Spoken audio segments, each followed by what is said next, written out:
That's nice. Hi, Harry. How are you? Okay, so just waiting for a few more people to trickle in, and then we'll get going. There's a few poll questions that are available for people to answer. The more people, the better. Really answering those, it just gives us an idea of who's in the room. So when I end it, I'll obviously announce the information that we've taken from that, so that Matt and Maxwell have an idea of who we're speaking to.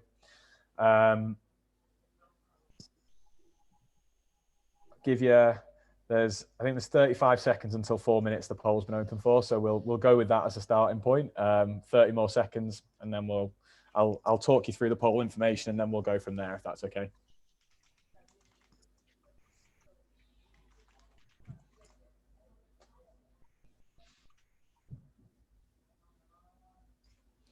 Last 15 seconds on the poll, and also before we get started now.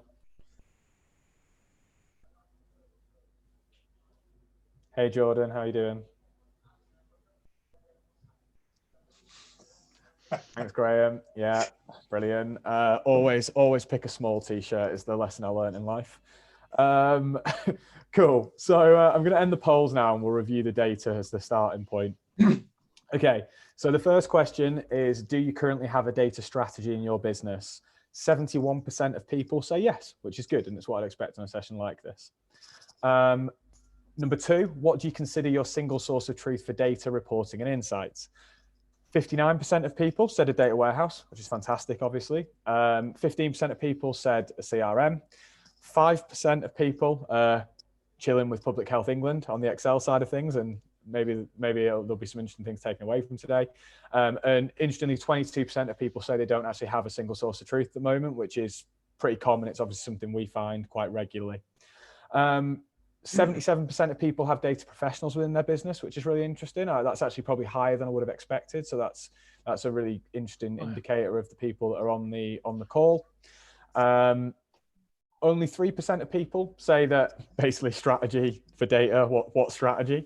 24% of people are thinking about it, which is interesting. 30% of people have got KPI structure in place. 34% have got a tech infrastructure and KPIs, and only 8% of people think they've got a fully built out data structure. So that's actually really, really interesting. Okay. So I will now come off there. Okay. Main thing, okay, so hey, my name's Greg Freeman. I head up the commercial team at kleene.ai. I'm here to facilitate the session. As a few people have already realized, we've got a Q&A, and Matt, I'll introduce Matt and Max in a second, but ultimately the information they can share will be powerful. So if you've got questions, put them in the Q&A, and we'll get through them in the Q&A section at the end, but do put them in there as we're going through, anything that really triggers your mind. Okay, so Matt, should we get going? Do you want to start sharing your screen and get us up? Yeah. Okay, so obviously really appreciate you all joining us, guys. And yeah, Matt, should we look at the agenda? Absolutely. Okay, so we're going to go through who we are. We're going to talk through the Gymshark journey today, which is a really interesting one. And what we've tried to do with the Gymshark journey is make it relevant to both data people and non-data people. We're conscious there's commercial leaders on the call, as it's an audience that we speak to quite often. So we've tried to make it relevant for everybody. Data being a requirement is something that's instrumental at Gymshark, and Max is going to talk about that. Data as an asset. So that's a different way of looking at data, and I think it's a really powerful way of looking at data, and it'll be interesting to see, because I've obviously been through a lot of these conversations with Max and Matt now about data and the journey, and it'll be interesting to see how many of those people who think they're on their way to having a data strategy have actually got to a point where they're using it as an asset. How to do it well. We'll try and give some advice that's useful for a takeaway for people on the call. And then we'll have a Q&A. And like I said, we're going to try and make it at least 15 minutes. Myself, Matt, and Max have agreed that if people want to run on past 7 p.m., we're willing to do that. We will try and get 20 minutes done before 7 p.m. But if people want to run on for 15 minutes, half an hour after asking questions, we can do that. So that's what the Q&A will look like. Okay, so who's who? Like I said, I'm here to facilitate. My name is Greg Freeman. I'm the Vice President of Revenue at Kleene.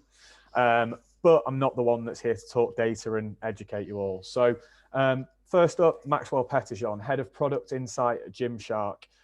Previously a senior data analyst at McCann Global, the global marketing agency.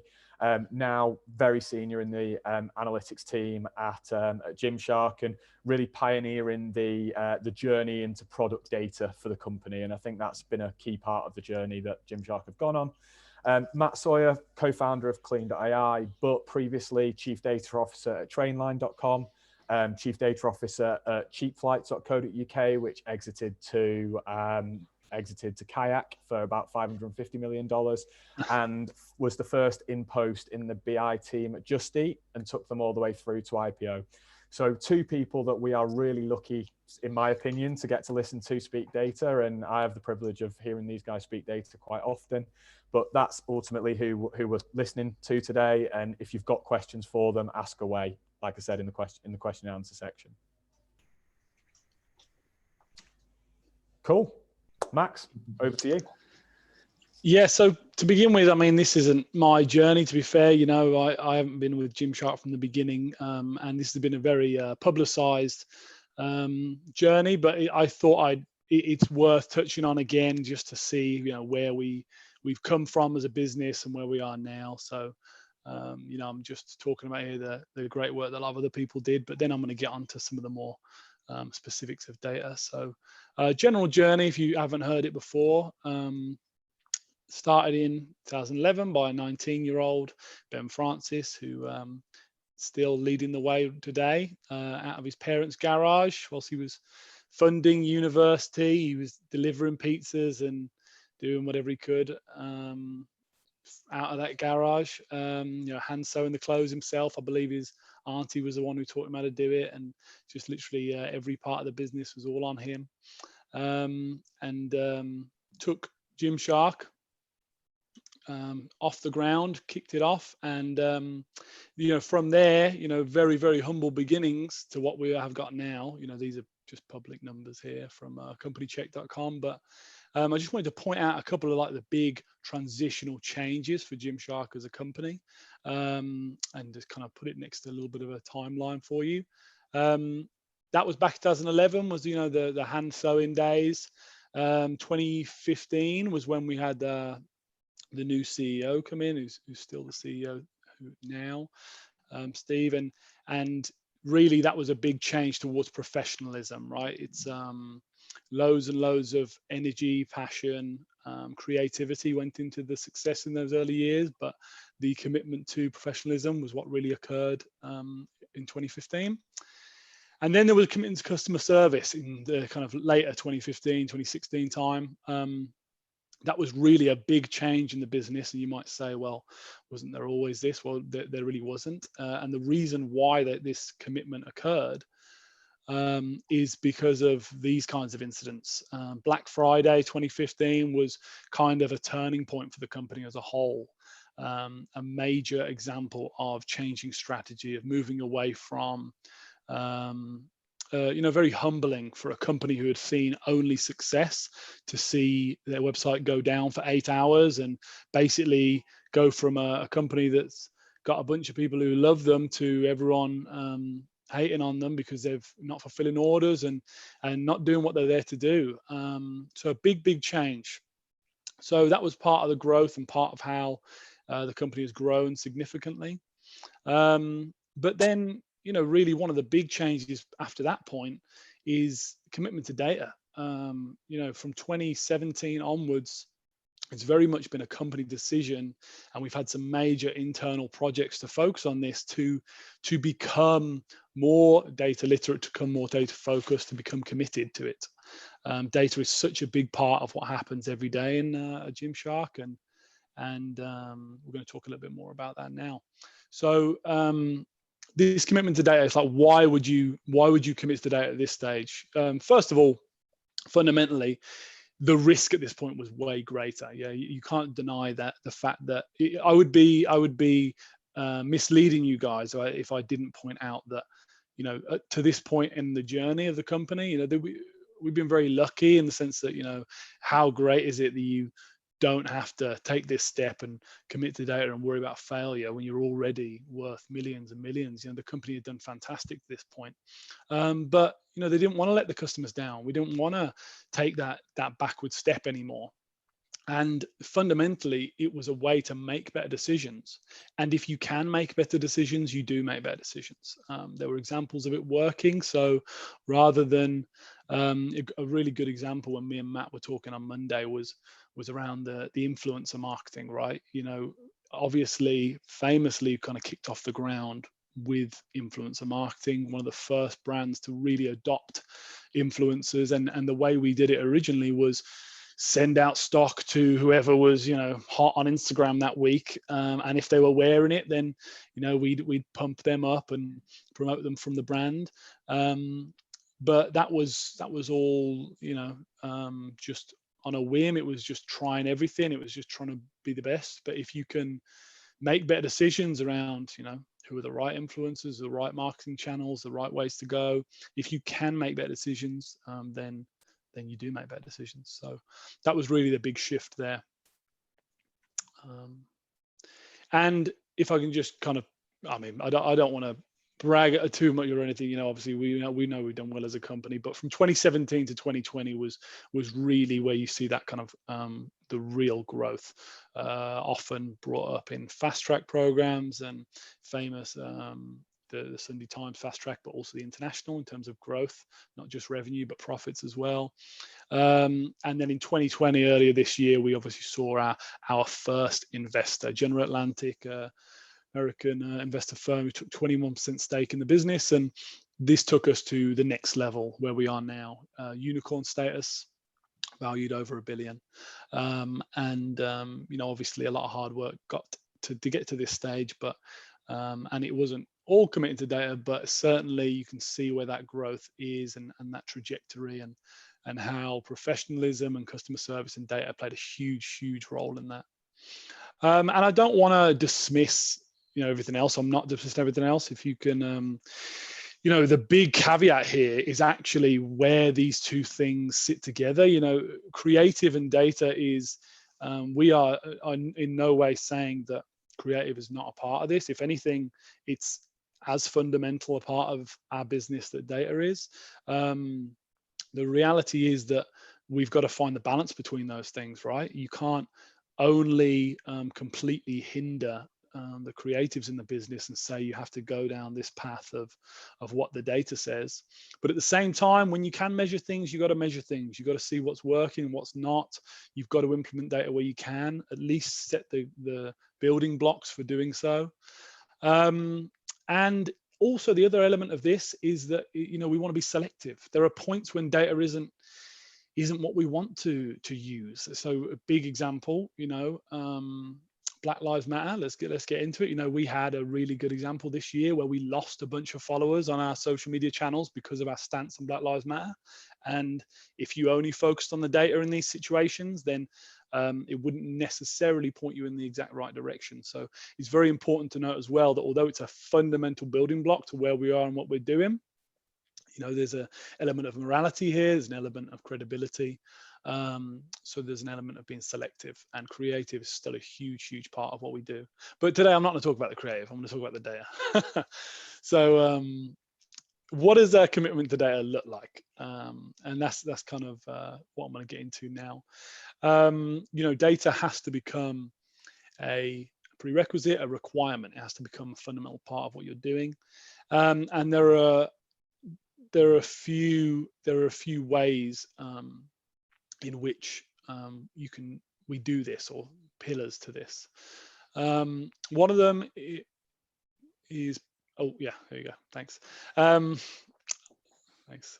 So we fundamentally moved away from this view of I reckon. We made a lot of money with I reckon. We had a lot of successes with saying I reckon we should do this, I reckon we should do that, I reckon we should go this way. But we really moved away from it, and we focused on some key data pillars. And these pillars are around people, being digital only, and understanding environment. And I think the thing I just want to say here is, like, some of the things I'm going to say now, specifically about the digital only, like maybe it's not going to apply to everyone's business, and I do understand that, but hopefully there are a few tenets here where I can help, or are going to be applicable to other people who are listening to this. So let's get into people first of all. So first up, you may have seen these kind of different models before on how data is interspersed in companies, right? There's a lot of discussion around how you use data in companies. Do you have it centralized team that kind of spreads out to all the other teams, or do you decentralize it and spread it out and have data people in every part of your business? This is a famous problem that a lot of big companies have reached, and often a lot of people find some kind of middle ground. But my kind of point here is actually it's almost less relevant than the specific people themselves. So I'm a American football coach. I love this analogy. Bill Belichick, who's a coach for the New England Patriots, said famously about his team, he said, if you want to get tougher, you've got to get tougher players. And the same is here, right? If you want to be more data literate, you need to hire people who know data. And a big part of that is it really is fundamental to how we're doing now. A lot of the people we're hiring, not just in data roles, but in all sorts of product and outside of like tech departments, social and marketing and all these different departments, you've got people who understand data, they understand how to use data, they've used data before, they know how to action it, how to make it worthwhile, and it would be silly to not recognize that. It's such a huge part of this. So it's not just about how you structure it in your company, but how literate those people are with data themselves. The second thing I want to talk about is about being digital only. Again, like, this isn't going to apply to everyone, but there are a few takeaways maybe. So first of all, we are only online, we're only e-commerce. We could, if we wanted, we could have had a shop in any of the big cities in the world and had a real brick and mortar type building where we sell our products. And we've done it. We've had pop-up shops. Often those pop-up shops pop up outside of like a Nike store or a big competitor, to kind of disrupt. And they've been very successful. But fundamentally, we want to control. We want to own the data, not in a scary way, but in a smart way, right? In every opportunity we can, not just on the website and where it's easy and the mobile website, but also we've got a conditioning app and probably another app coming out as well next year. And then we've also got we have a number of events where, to be part of the event, we try to, as best we can, capture as many details about the people that are going. When we've had these pop-up shops, the formal way of physically purchasing something within the shop is essentially on a microsite, right? So we're capturing data on the people who are coming into those stores. We're only collecting data in a way where it can be reutilized, where we can really focus it down.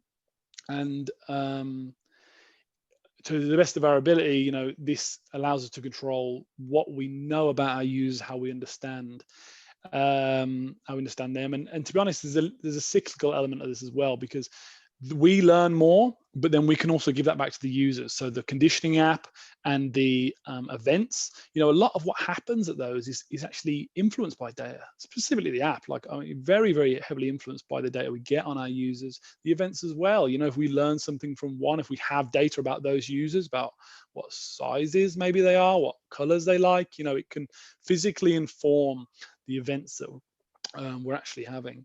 And that cyclical part of nature, it becomes natural when you control so much of it. So that kind of leads on to my next point about kind of understanding your environments, specifically your digital environments in this instance. So even if not all of your environments are digital, I'm sure there's a lot of crossover here, but what we're doing is, as I mentioned, the cyclical nature, feeding this back in. It's the same for these specific platforms. So as an example, Facebook is something we use very much for empathy, for understanding of who our users are. We have a big community on our Facebook of many thousand people who are, actively giving us it's not feedback, it's their community. It's a user community of people who are online, who like the brand, and it's really a beating heart, a pulse of our audience and how our audience are feeling. And some of the qualitative insights you can get from that is amazing. YouTube is like more of the content side, so rich, that content that we put out, and not just us, but some of our athletes and stuff. We can understand what people are consuming, how they're consuming it, how the demographics and the audiences there change. Instagram is all about the audiences again. We know a lot about these users from an audience perspective. We can learn about who's viewing our content, who's interacting with our content, again with our athletes as well. They almost all have a different place to a part to play. And Google, finally, very much around like the targeting there. We learn a lot around who we target, how we target them, right times, right places, right message, the old marketing adage there.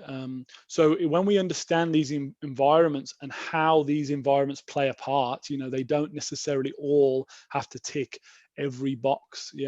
Some of them might only be focused on us learning about content, and some of them only are us learning about our segments. We understand then how to make improvements specifically to these. So a lot of these improvements are direct. We are improving specific channel-led optimizations. But then that is a part of it, and a big part, and a major part. Just skip to the next one, Matt.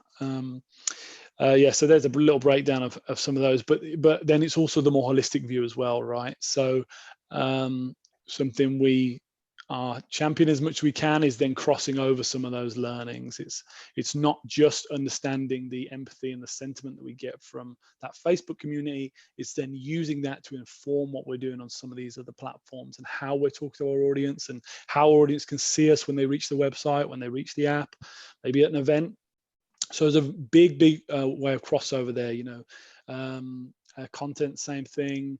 Some of the content that we're using on the website can directly be reattributed elsewhere, and that's just understanding what data as an asset. Data is something that can be utilized to improve the experience elsewhere, and essentially improve the product as a whole. So just kind of wanted to summarize a few of these points then, and a summary of a little bit of an overview of our data and how we see data. Commitment to data is such a fundamental part of it, just the actual ability to commit. That leads us to so many of these other decisions that are a lot easier when you as a company go out of your way to say, we are having a major internal change where we commit to data. And as I said, we were very fortunate that we didn't have to do this until later in our journey, in a way. But the fact is, we have, because we're making better decisions that way. We can learn from it, and it's got to be done. You got to commit it.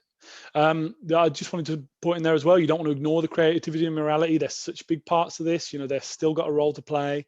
You can't only focus on solely that. You have to understand where it plays in the bigger picture. Bringing in the right people is fundamental, across the business. They don't have to be data analysts. They just have to understand data, understand the importance of data, be the right kind of people who give it the right credence, the right time. Control whatever you can. This is one of the more difficult ones, obviously, depending on how your business is built. This is as difficult as it gets. But the more you can control, the more you can actually add to your audience. It's not like a lot of the time it's a scary prospect. Sometimes people fear it, around giving away their data, but that's not what this is used for. If you're providing a genuine experience back, and work that cyclical nature of it, well, then control is not a bad thing. And then there's the optimizing individually versus holistically. Whatever your platforms and your data avenues are being used for, You should be optimizing them individually for sure. You know, they all have a different role to play, and there's no perfect crossover. But where possible, the next step is then to do it more holistically.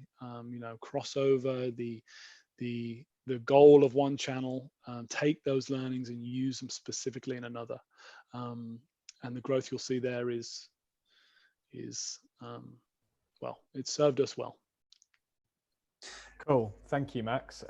Much appreciated. Obviously, it's really interesting to hear, and I love the I reckon crossed out. I'll probably come back to that a bit at the end. I just wanted to remind everyone that the Q&A is open. So we're having, we've had one question so far, we've had a few in the week, but if it started getting your mind whirring on what you actually want to know and what data questions you want answered, that's fantastic. One that I wanted to just interject with actually, Max, just so that we're all clear on this and I know the stance. But Chris has asked, what was your stance on BLM and why did you lose followers? I think we lost followers because a lot of people are ignorant, but we had a very pro Black Lives Matter stance. Okay, cool. Just wanted to get that one out of the way. I know it wasn't specifically related to data, okay. but I thought it was, wait, you didn't specify and the question was asked. So cool. Okay, Max, obviously, thank you so much. We'll now, obviously, a couple of people are raising their hand. I'm going to come back to the bulk of questions at the end. Just wanted to get that one out of the way and get it answered at the back end of yours. So Matt, back over to you now to kind of talk from your experience about a good way of implementing that kind of process. Yeah, awesome. Thanks, Greg. Thanks, Max. Really appreciate that. And actually, I've left this slide up deliberately because I'm going to tee off that optimize holistically point that you left us with there, Max. I think I've been left with a fairly tricky job of summarizing a generalized data practice across all verticals, all industries, all businesses, large and small. So let's see how I do on that. I think that optimizing holistically, how you actually do that from a technical perspective is really one of centralizing data. It's putting data into one place where you can centralize the logic and the processing that you would put on top of that. And we sort of teed this up at the start with that poll that Greg put out, with data warehousing as one of the options there. We at Kleene, and born out of my experience, my co-founder's experience, working at places like Trainline, Just Eat, Not on the High Street, and so on, just to name drop a few. We're strong advocates of data warehousing as a core component and paradigm for a data strategy and how to execute data well. So what do I actually mean by that? I think understanding what good data looks like, and Max has done obviously a fantastic job of illustrating the sort of art of the possible, where you have a digital first and digital only, actually in the case of Gymshark, approach, because you can capture the data from that and you can make those informed decisions. And that's really telling of what good data looks like. You should really be thinking about, how do I capture information about this? How do I measure it? How do I iteratively learn on that, test, build, measure, learn? That's got to be core to that strategy. So I think that coming back to that optimizing holistically and that sort of data warehousing point, it's about breaking down those data silos. So Max has talked eloquently about the use of Facebook and the sort of audience information they get there, the content information they get from YouTube, Instagram, etc. Pulling all of that together, while it's valuable in isolation individually, it's so much more valuable when it's combined together, and you can get those single customer views, those single journey views. And this applies, of course, not just in the B2C space, but right across all businesses. Whatever system you're using to do whatever operational purpose, it ends up containing data. That data is valuable. It's more valuable if you can take it out of that system and use it for that analysis and that BI journey. So that's really what we're talking about here. Break down those data silos, get it into a single source of truth. And this is where that data warehouse sits. It's about creating a central location for that logic and home for that data, and automating all of this, of course. So that's really the sort of critical component at the heart of this. This allows you to automate the repetitious. If you do something more than twice, it's probably worth spending a little bit of time just thinking about whether you can automate it. And that really has to lie at the heart of this. Data strategies are not about engineering and about plumbing. It's about extracting value from data for analysis, for reporting, for insights, forecasting, data science. That stuff is made possible when you're no longer focusing on doing the plumbing. I think that's really, really critical. Democratize the facts, get your reporting in order. So I've talked about analysis and insight. I just touched on that as something that you can unlock.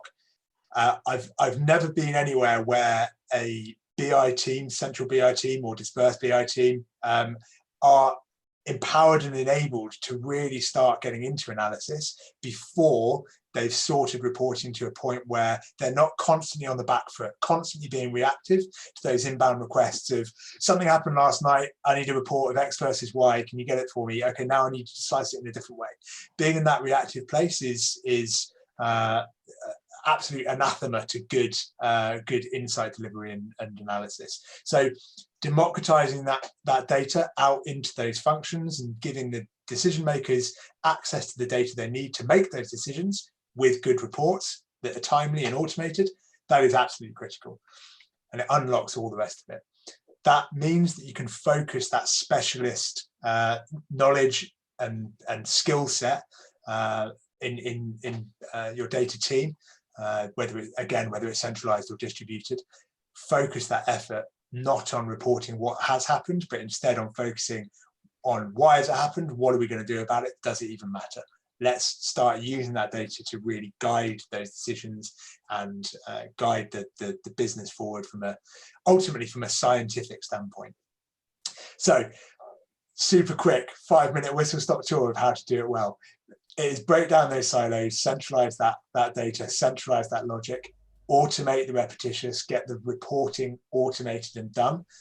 No analyst wants to spend their time doing reporting when they could be doing analysis, and unlock that analysis by getting that stuff right. I think that's really the sort of super abridged Cliff Notes version of this. So yeah, that's me. Cool. Brilliant. So do you want to hop on to, yeah.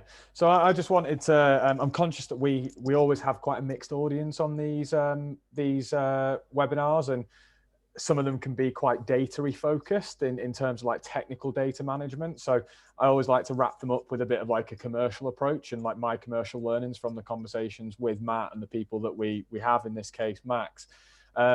So obviously Max mentioned that they started to do data properly to mitigate the risk of being a much higher turnover valuation business. But interestingly, they took their financial round, their investment, really late on in their journey, like hugely deep into their journey. I think from a commercial standpoint with the businesses that we spend more of our time speaking to, that risk actually comes as soon as you add investors. So as soon as investors come into play, the risk is increased for the CEO, the CFO, the board and the business. So that's kind of where I'd see that risk coming into from a commercial standpoint. If we can make this really resonated when Max and I had this conversation the other night, if we can make better decisions, why wouldn't we? Why aren't we all doing data properly? If it's possible to do it and we know it's a thing, why aren't we all making our decisions better through data? Really interesting conversation tonight with Max about using data in your feedback loops. And I know Max described the Facebook community as the beating heart of the business. And that is because it's such a powerful part of their feedback loop within the kind of commercial and the product. And you need to work out how in your business you can access the same type of feedback loop and then apply data to it. Taking a data first mindset. I know the I reckon thing has been huge at Gymshark from conversations over quite a while now. And it really does just come down to no more gut feel. Like, stop saying I reckon, work it out, do data properly and deliver it. And then be strategic about data usage, have a data strategy. Data is one of the most important things you can do in your business.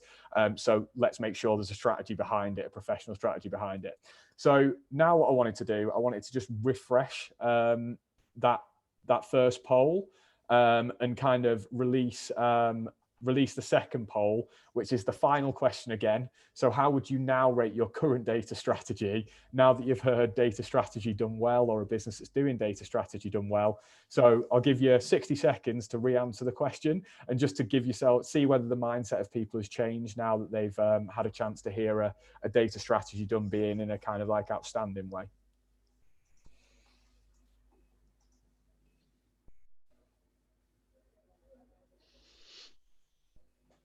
Also doing that, there's a couple of good questions in there.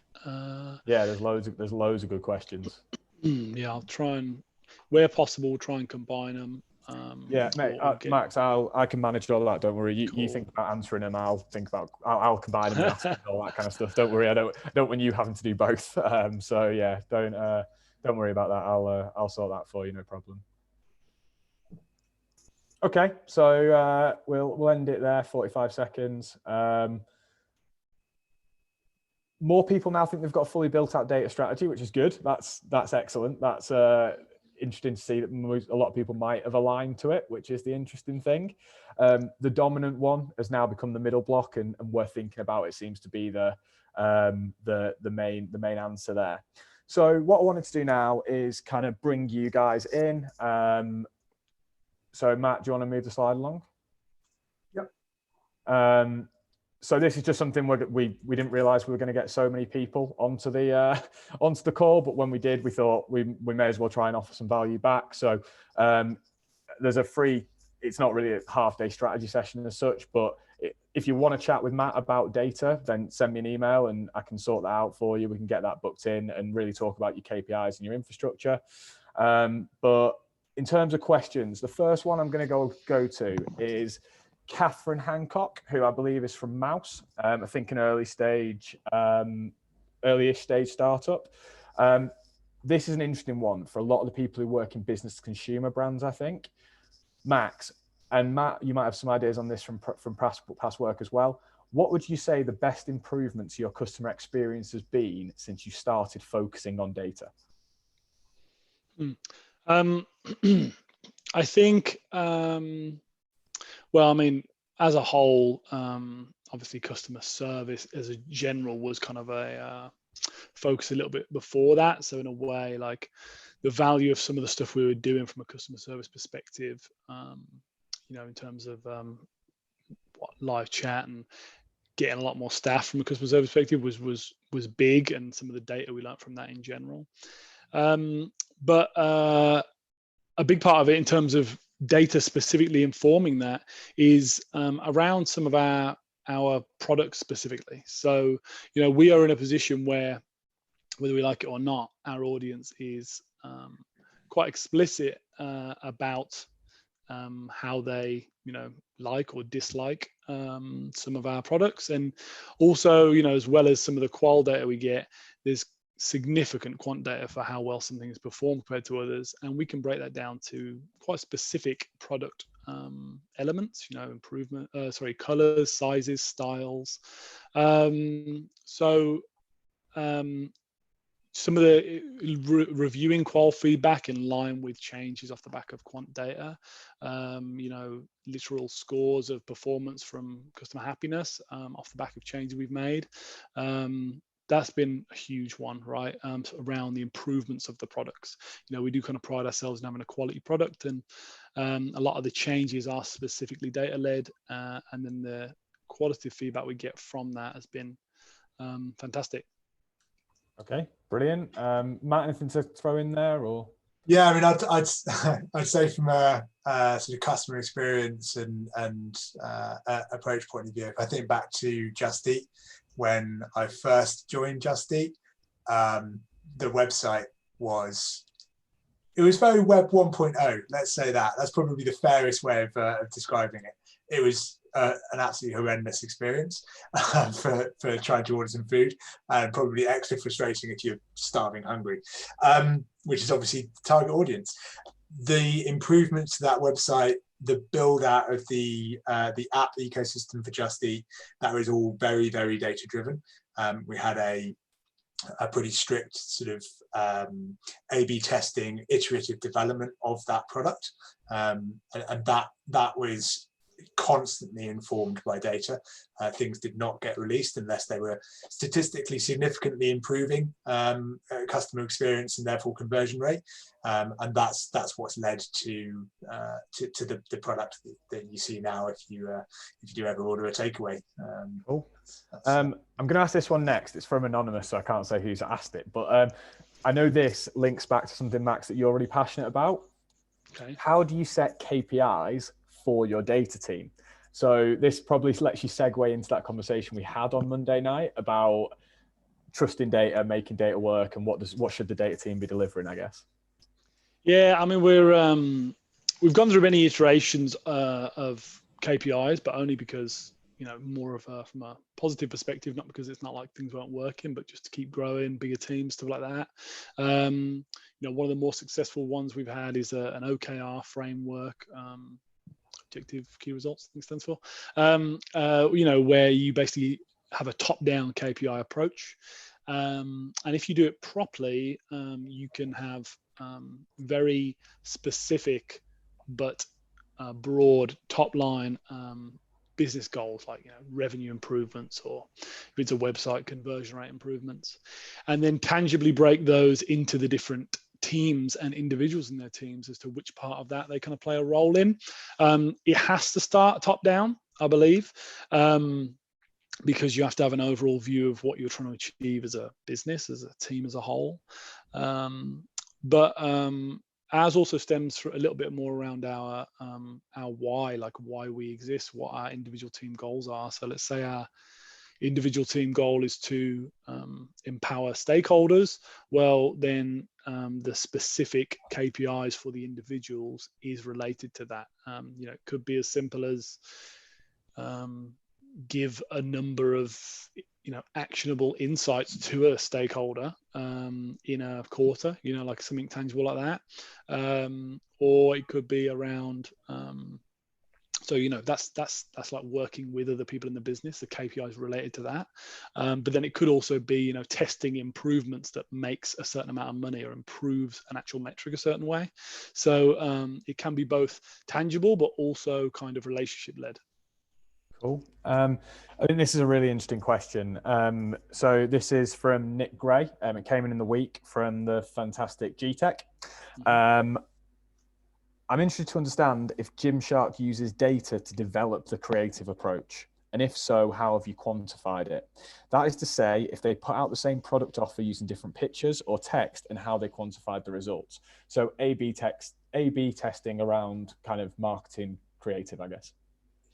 Yeah, so there's actually kind of two ways to talk about it, because the first part of that question is very like, like where the data and creative sit together, and from that broader picture perspective, it's a more complicated one, right? Because you just never want to hinder, you never want to hold back that creative.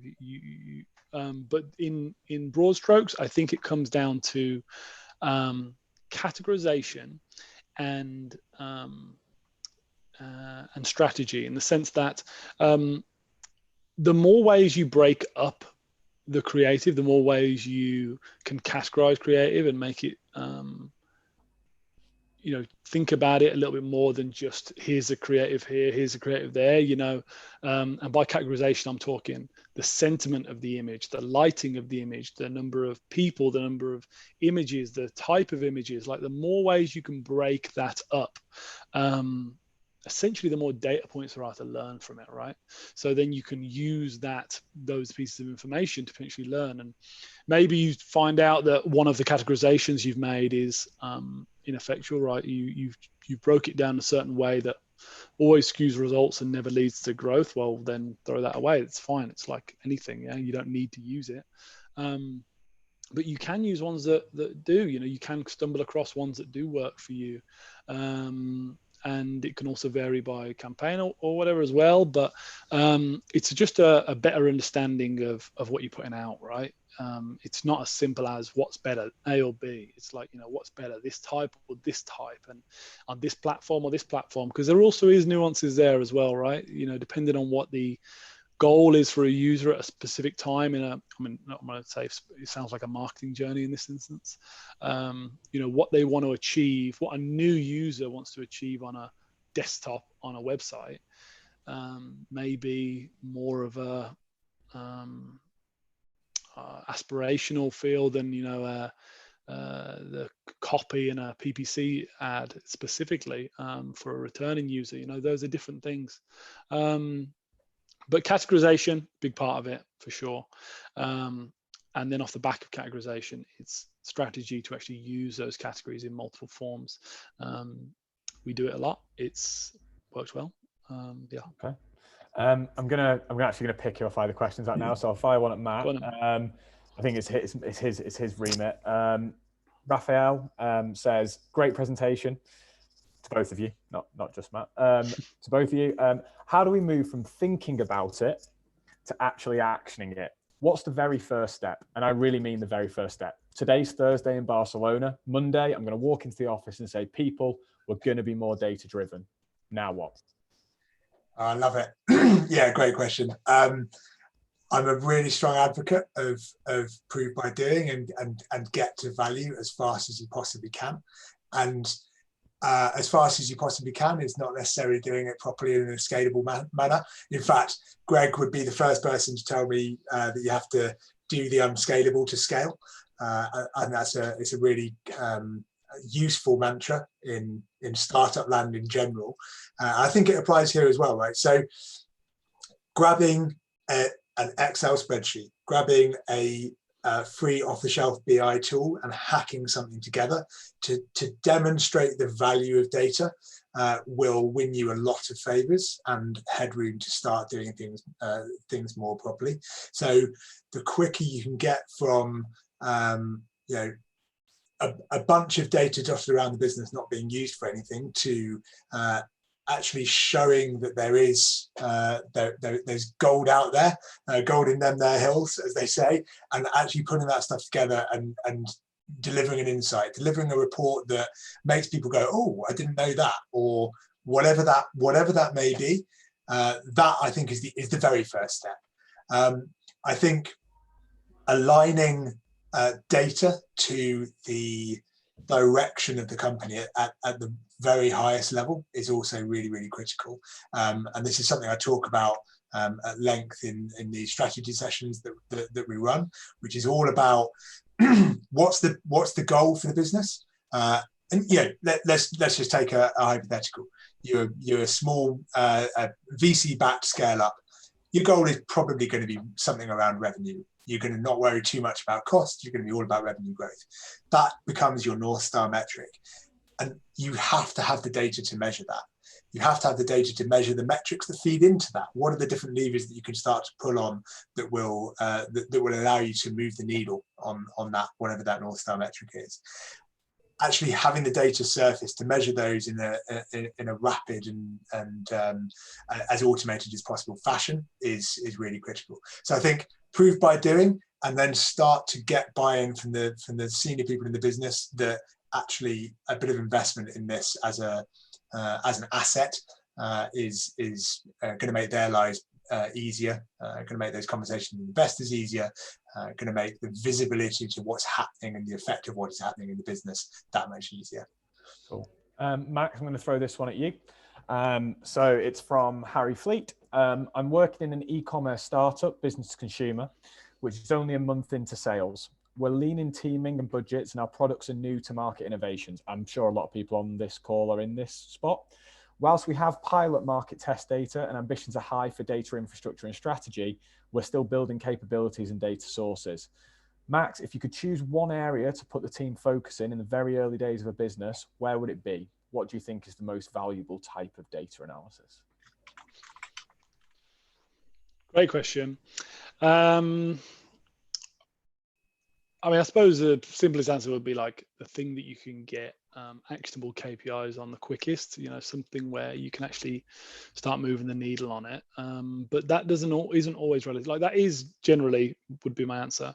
But if you're lucky enough, the only thing I would add to that, I suppose, is the closer to conversion, the better, right? Because if the only actionable KPI you've got is like a long way away from the actual conversion point, let's say it's like a a big brand metric of sorts or something more like that, that's probably just not going to help you at the start. Yeah, obviously we'd all love to be in a position where we can do the bigger brand piece, and then kind of to fill that funnel, as it were. But actually, you've really got to tighten up the very bottom of the funnel before you should be pumping everything at the top. So the closer to conversion you can start learning about and tightening up, the better. So e-commerce, I'm assuming website, right? Tighten up the website, and the website as well from the bottom up. So check out product page, listing page, home page. Go that way if you can. If the volume isn't there, obviously you have to move up a bit, because that is a real issue. Yeah, if you've only got a few people getting to the actual point of conversion, move yourself up the funnel a little bit. But yeah, so hopefully that answers your question. Yeah, I think I'm sure that will do. Again, this is one from an anonymous, but I think a lot of people on the call are in this spot, Matt. Matt, what are the typical signs that a fast growth business will see that indicate that you need to move from data silos to a data warehouse? Oh, I love that question as well. The way this manifests always is that you end up spending a lot of time inefficiently doing stuff and when I say doing stuff, I mean manually pulling data out of those silos, sticking it into Excel, Google Sheets. Maybe someone who's a bit innovative and creative has spun up a local database on their laptop and they're chucking data in there manually. It's things like that that really start manifesting around the business, and critically you'll start to see some symptoms of this in every department. So your marketing team will be struggling to get data to guide their campaign decisions and measure the effectiveness of their an ROI from their marketing spend. You'll have product teams wondering about what changes they should be making to the product, and how can we measure this, etc., etc. Now, all of those are actually just symptoms of one sort of root cause, which is that absence of that central single source of truth, and that centralized logic. So as you start to hear noises about, oh, I hate data, I can't get the data, I can't use data properly, from more and more people around the business, that's probably the number one symptom, I would say. Okay, I'm just going to interject and say, anybody who's sending me direct messages about booking the strategy session, and thank you to the 10 or so people who've emailed already, if you could just do it via email so it's all in one place for me, because this all disappears when it's gone. But yeah, email is definitely better if that's possible, please. Anthony Jones, very early on in the session, actually halfway through, asked Maxwell or Matt, or both, how much did you design data requirements into your systems and processes up front, and how much was catch up? Or are you just adding and adapting all the time? Do you want to go first, Max? Go on, I'll go first. So quickly, yeah, definitely a lot of design. I mean, we're very fortunate at Gymshark in the sense that there wasn't that crappy data legacy that you see everywhere, right? We're very, very fortunate in that sense. You haven't got those, like, we've got data from 5 years ago which won't match up to anything else you've got, kind of thing. So we're very fortunate since we could design, but we're always adding and adapting. Okay, adding and adapting is a big part of it. Wherever possible, general rules, I suppose, just try and be always leave yourself the ability, if possible, to kind of scale up whatever you're doing, even if you can't see it in the short term. Like, that will really, really help. Don't narrow yourself down too much when you're tying in these data. If you don't think you need certain data, certain fields or whatever, I'd say just, if you can, add it in. You don't want to have to be backtracking. Yeah. So that's probably what that. I'll come at it from the other end and say I'm incredibly jealous of that. Yeah. So a lot of the businesses that I've been in, I've joined when they are very much in the kind of legacy space. I'm sure Justy is far enough in the kind of distant past now that I can talk about it freely without fear of somebody suing me. When I first joined, they were really victims of their own success. You know, everything's up and to the right. Why do we need to do data, etc., etc. And the argument that had to be made was, think of the opportunity cost here. What are you leaving on the table? You're not even measuring it. You don't know what you're leaving on the table. How do you know that the decisions you're making aren't actually suppressing that growth? And how do you know where that competitive threat is going to come from? And of course, that competitive threat did arrive, and that arrived in the form of Deliveroo and Uber Eats, and for a short while Amazon. So I think it's important to get data executed as well as you can given the circumstances, and what that meant for me was a lot of scrambling to retrofit data processes into other business processes and really start building, without being too formal and kind of governance about it, trying to build data SLAs into other areas, i.e. if we can't measure it, we probably shouldn't be doing it. And that, as an ethos, is I keep coming back to it. It's science, really. It's scientific. It's got to be measurable. It's got to be falsifiable. Otherwise, how do you know what the impact really is? Yeah, sure. Yeah, that's what I'd say. Cool. There's still over 100 people logged in, so I'm guessing they're enjoying the answers here. So I'm going to carry on going as we hit the 7 o'clock mark. Reese, well, I've got a slight question from Simon Lilly, which I really like, which is, when a Gymshark launching the I reckon strike through range of teas? Max, if you don't, Kleene will. So either Simon's going to receive a Gymshark one of those, or he's going to receive a Kleene one of those. All right. Reese says, you talk, and this, I like this one because it's quite specific actually, and you might both have opinions, but Reese says, you talked about the qualitative data for your Facebook platform. How do you analyze that efficiently and blend that with quantitative data? I mean, this is the Facebook community stuff. This is a great question. My favorite phrase I always use is the plural of anecdote is data, right? And it really is, in the sense that, you know, that is tangibly what we're talking about here. But saying that, though, obviously, you know, you can get carried away. And I think the key thing about qualitative data is about how you're using it. Like fundamentally, that base of quant is the most important thing to you know, make big decisions. The qual can help you point you in the right direction for a start. So in the first instance, it can be your, you know, let's understand where we should be analyzing our quant. Let's understand where we should be testing more. It can be that.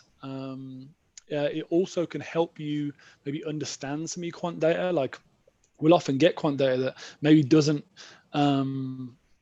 pull apart like which variant is best or which version is best. And what the qual can do can maybe give a little bit more context to a situation that doesn't make sense. We have invested quite a lot in qual recently, and it's a big part of that is because of the effects of it. Like, when you combine these two things together and you're using qual to maybe put you in the right direction, or when you're using qual to help you understand some of your quant better, that's the perfect scenario to use that with. You know, it can't be treated the same. They have to be treated in tandem, though, and that's why in my team specifically, we have a qual and a quant arm, basically, and those two are part of the same team. And as much as you can separate them, and it obviously can work when you separate them, I think it works better when they're together. Okay, cool. I'm going to quickly answer this one for Sharif, because I think I can, and that's very rare. Do you also include financial data in the data warehouse, or only operational business data? In this context, whether we're talking from a Gymshark perspective or a way of doing data perspective, the data warehouse, the cloud data warehouse, contains all business data. It is a true single source of truth for the entire organization. And it allows you to combine product data with financial data, with marketing data, with sales data, to really answer a lot of those more difficult questions. As Matt said, like the power of data goes up significantly once you're crossing those data sources to answer those questions and create stuff like the single customer view, etc. Matt, this might be a you question. How do you develop a roadmap and priorities for reporting and insight when you first start producing data? Do you start with top-line KPIs, arguably harder to implement in action, or detailed product and campaign analysis to implement immediate change? Yeah, interesting. So they're intrinsically linked, right? I think this is a key part of a data strategy, aligning data to the business outcomes that you're trying to influence. And what I mean by that is those top line KPIs that you mentioned, as you say, arguably harder to implement. They're ultimately the needle is moved on those top line KPIs by those operational metrics at the bottom of that kind of KPI relational tree, if you like. So you've got revenue at the top from my previous example. You've got your different monetization streams. You've got your customer acquisition and retention. Then you get down into kind of operational stuff. So the relationship between those is really important to establish.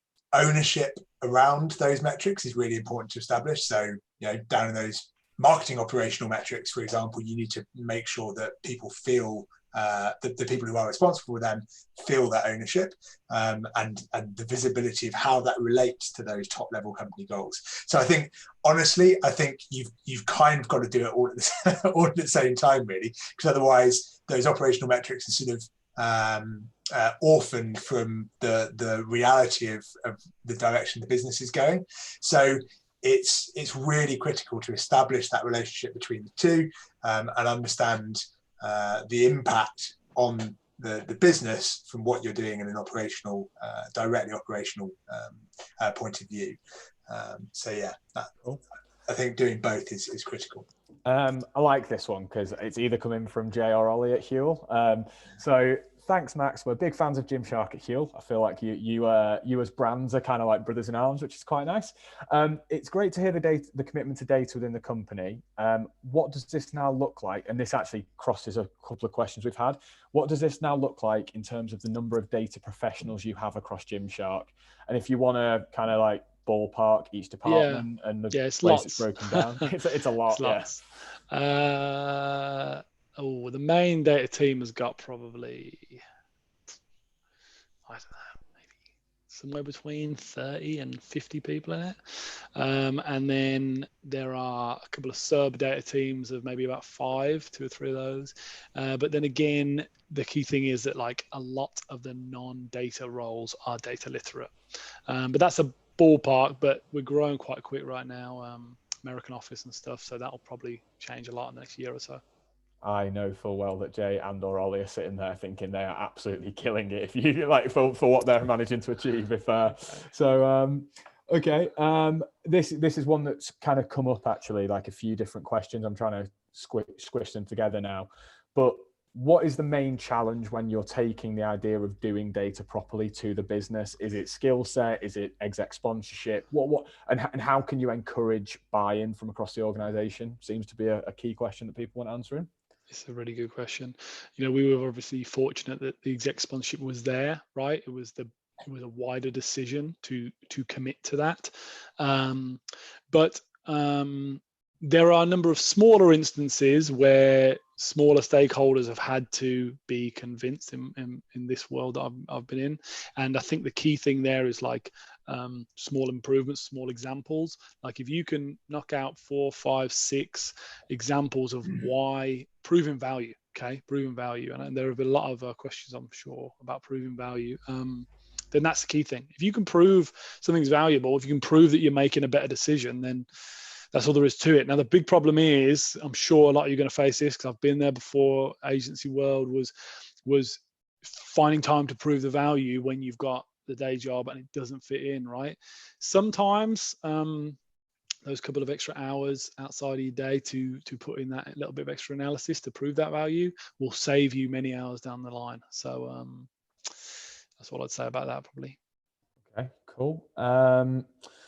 This is actually a really interesting question. Matt, I think it's a you question because it's one that we deal with like really often and help our clients do. But how do you help hire the right people what are the data related questions and what tasks will you set? And this is Quinn Chung coming from a non-data focused professional. So we're an early stage company. What are we looking for from our data professionals to do data analysis properly? Okay. So it's of course related pretty strongly to any data tooling you've got in the business. So what I mean by data tooling is what is that data warehouse technology? If you have a data warehouse, what is, I'm trying to answer this very generally here. What is the method of accessing data, whether that's Excel or a BI tool like Tableau or Power BI, or a data warehouse, or all of the above.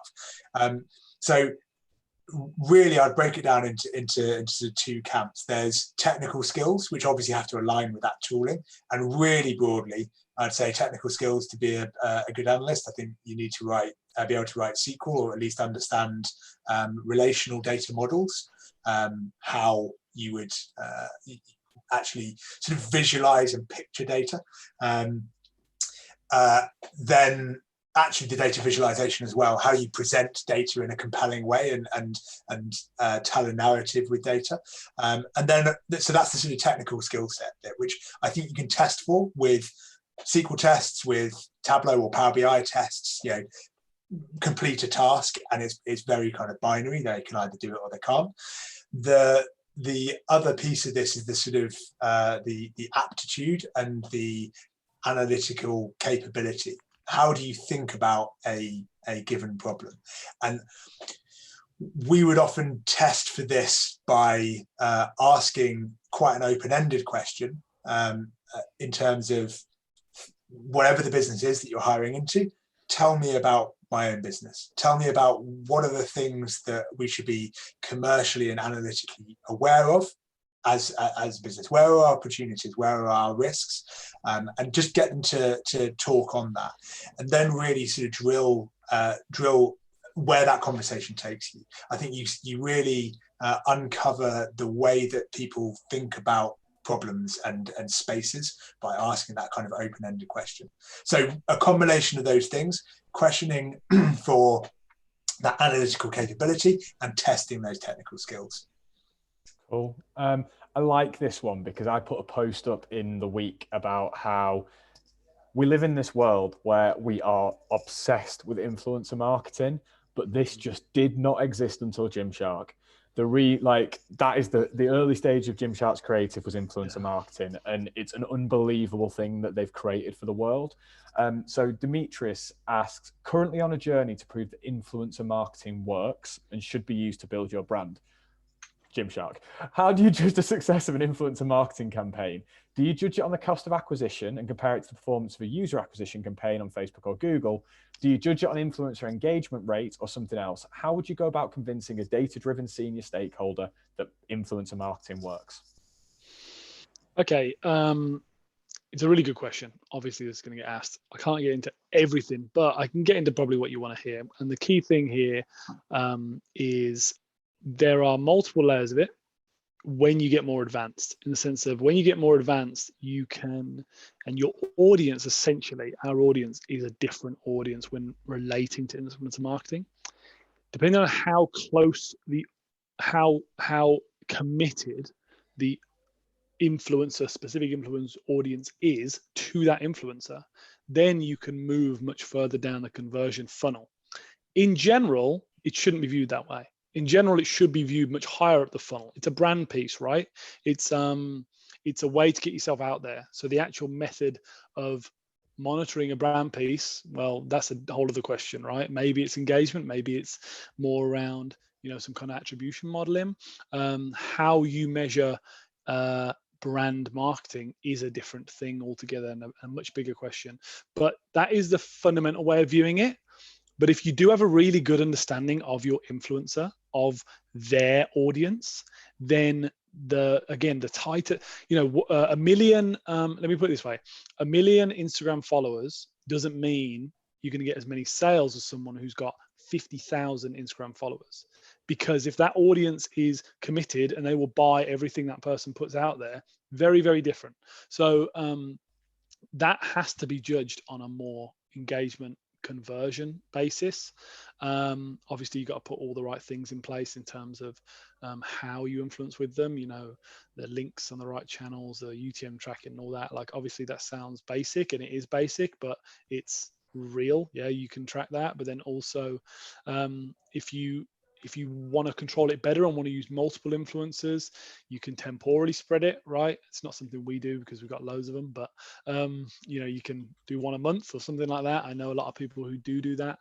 But it just depends where it sits within your marketing funnel, essentially, and you have to try and understand those specific influencers' audiences better, and that is a tough job for you, but it's something you can do. And to be honest, to do it, you probably do need test budgets if you've never done it before, or you just have to jump in the deep end like we did. But if you've got test budgets, you can definitely do it. More difficult to just jump in now, in it, because they all know how much they're worth. Yeah, you've made them know their value. God damn it. Okay, so Matt, probably one for you. When talking about a data strategy, what does it actually mean and include? Ooh. Keep it high level. Like, we'll probably send something out on data strategy tomorrow, being like, these are the things it should include. So like, keep it to tech infrastructure, sources, all that. Yeah, sure. Yeah. So it's a great question, because it means a lot of different things to a lot of different people. Ultimately, what you want from a data strategy is everything that we're talking about tonight, right? It's putting data at the heart of your decision making as a business, and really moving a business to one that leverages data well, both in terms of analytics and BI, but also operationally in terms of sort of optimizing operational processes. So what that ultimately means is the data strategy has to really describe how you're going to do that. What are the steps you're going to take to go from where you currently are, wherever that may be, lots of data silos like I talked about, or maybe you've got some kind of centralization already, but going from wherever you are to a place where the data flows are automated, the data is exposed to the people who need to see it in tooling that they can utilize, and everybody is empowered. There's no technical impediments or blockers to people really putting data at the heart of everything they do. So identifying data sources, identifying the architecture that you need to pull that data together, identifying the tooling that you use to democratize that data throughout the business, and identifying the skill sets that you need to pull in to plug any gaps that exist there. I think at a very high level, that's what I would say a strategy should include. Okay, cool. This is going to be an interesting one for a lot of people, I think, and we've still got so many people on the call. There's literally tons of people still on the call, which is great. We're currently building out our, we obviously have the data marketing attribution, data attribution model side of things a lot. Okay. At the moment, focused on understanding which platform is driving our sales the most, rather than just relying on the platform reporting itself. Outside of doing this, which reports have you found most valuable using this customer data from digital marketing platforms by combining the data? That can go to both of you. So is the question, should you be using the built-in reports by the tools that you use in the marketing platforms? Which reporting have you found most valuable in terms of building this out? So like other than kind of marketing attribution, what other reports are a must for a B2C, but well, for a business? Well, that's the thing, is like, I don't know if there is. So if all of these platforms have got their own attribution of sorts, right? All of all the Google Cloud stuff, they've all got their kind of own attribution of sorts. To be honest, realistically, you're probably just better improving the channel individually as best you can with the individual channel's own data sources, and then feeding in maybe other segments, stuff like that, but just improve the channel itself. And then if you're going to do attribution. Like, trying to mix the two, it's just always so messy, because if you're on one of the Google products, the attribution they're going to give you is going to be skewed towards that product itself. It's just the way it works. So you have to have that separate model. There's still great tech out there. You don't have to do it yourself. outsource. Bringing in a tech which has got not a black box ideally, but someone that's got a built-in process for we have this attribution model. I would go down that route for sure, because it needs to be, you need to do it properly. Like it doesn't make sense otherwise. There's no, and you don't have to do all your channels. That's another one of the mistaken things, I think, is like people maybe will wait too long to get every single channel in order. You can still optimize 2-3 channels within the same media mix, if you've got, I don't know, however many. So you just have to take it step by step, essentially. Improve the individual channel first, and then do it properly. Don't just use the the built-in attribution from a Google product. So this, I think, is a bloody difficult question. So I'm going to throw it out to Matt to put him on the spot rather than you. How would you advise an e-commerce marketplace in moving from a gross revenue focused growth to a net profit focused growth without slowing down in overall growth? Well, what are typically the key actions to focus on or the pitfalls to avoid? So I guess moving from pure growth to profit growth. Yeah, moving from pure growth to profit growth. Both of you are like, do not ask this question. Should we tell Chamzat we'll answer it after? Yeah, I mean that's super involved. I mean, look, if I was answering that, really honestly, I would have a bunch of questions to ask first before I'd love to dive into that with you. Yeah, Chamzat, send me an email. You can, even if it's not a strategy session, I'll answer the question after the email on a call. We can jump on a call and talk about it. For sure.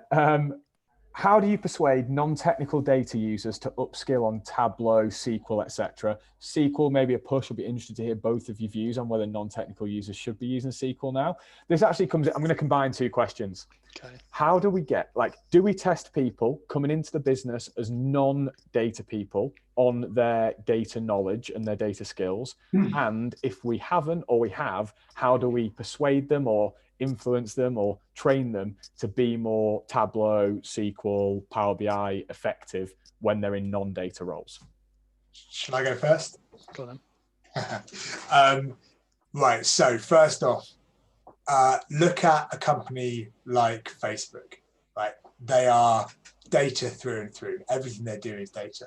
Every single person they recruit into that business goes through the same interview process, goes through a bunch of technical analytical tests.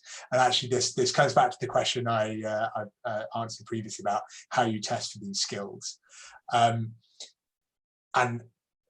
there is a level that is expected of every single person going into that business. And of course, Matt's kind of talked to this in terms of getting the people right in the organization to be data driven. Now, obviously, that isn't necessarily realistic for people who can't hire anyone they want at any time they want, like Gymshark or Facebook. So I think for me, this is really about data democratization and enabling people to answer the questions they have without having to go cap in hand to a data professional somewhere in the business, and that data professional ending up being a bottleneck as a result of that.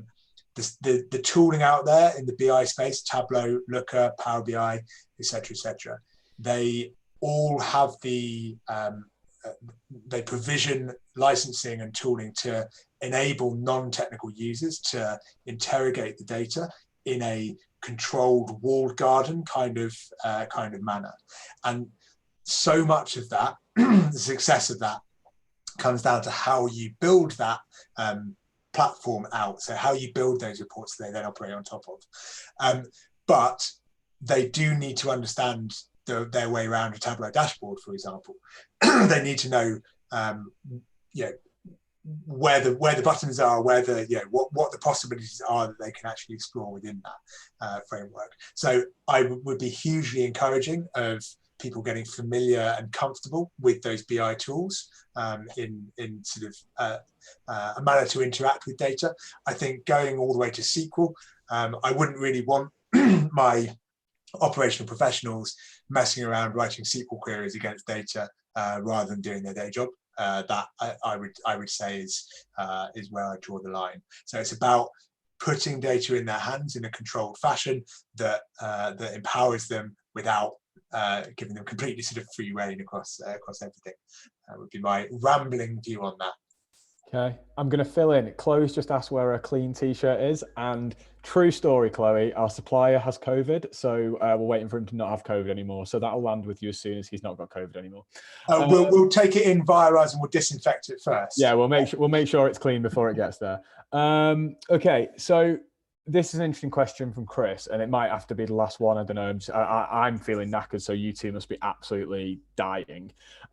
How do the initial structures and setup of a data team differ between and this is actually a good question for both of you to answer, because you've both got like varied backgrounds.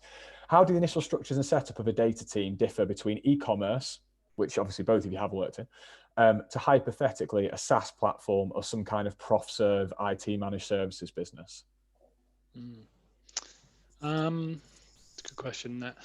I suppose the only one of the big differences, I suppose, here is kind of the temporal nature of reporting. When you're in the e-commerce world, you probably want to set it up in a way where maybe the reporting is a little bit more frequent, but potentially less complicated. So the journeys may be a lot simpler, and your focus should be around just understanding those relatively simplistic journeys more often, so that you can action them quicker. But and the reason I'm breaking this down is the difference between, you know, almost like quantity of sales at this point. So when you get in loads and loads of sales, it's a little bit easier to do that kind of quicker actionable stuff. But then if you've got time, because things are moving, you know, not quite the same speed, and you have that ability to take a little bit step back and be a little bit more insightful, then do so.